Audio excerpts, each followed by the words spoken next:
The Grand Ethiopian Renaissance Dam, newly inaugurated on the Blue Nile, has once again ignited sharp words between Ethiopia and Egypt. In Cairo, leaders are warning with an intensity that reflects the gravity of the matter.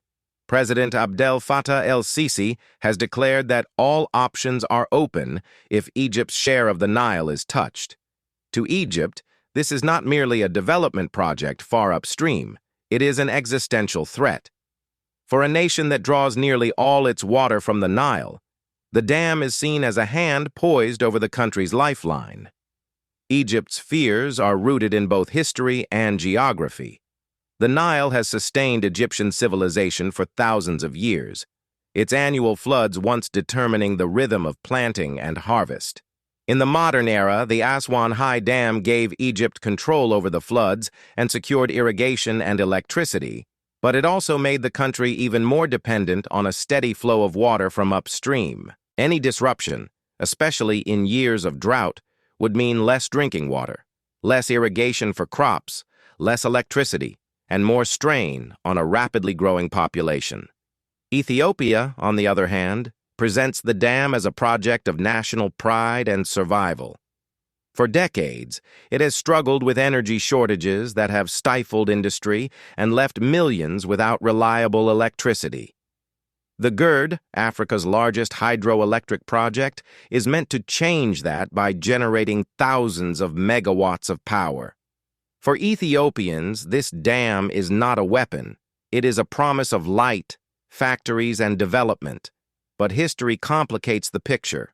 Colonial-era treaties, signed without Ethiopia at the table, granted Egypt and Sudan the lion's share of Nile waters.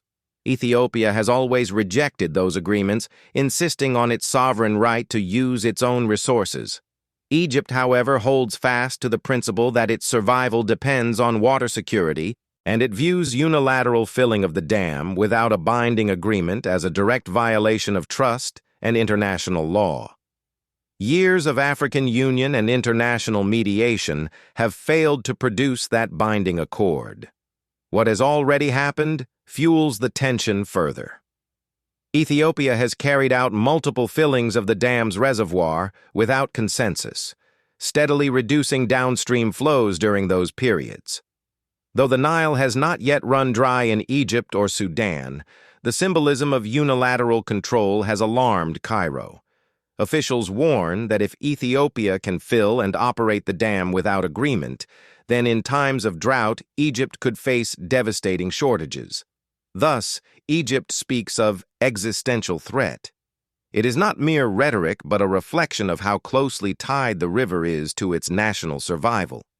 For Ethiopia, the dam is framed as a long-overdue act of justice, an African nation at last harnessing its own waters for its own development.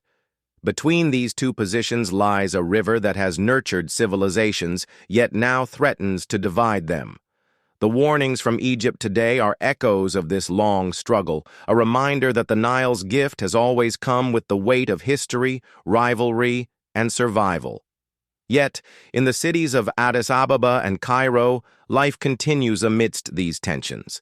The people go about their daily lives, aware yet resilient. We have learned to live with the uncertainty. It's always been part of our lives. The Nile gives and it takes. And we too hope for a future where the river lifts us up, not divides us. This dam, maybe it will be a bridge instead of a wall.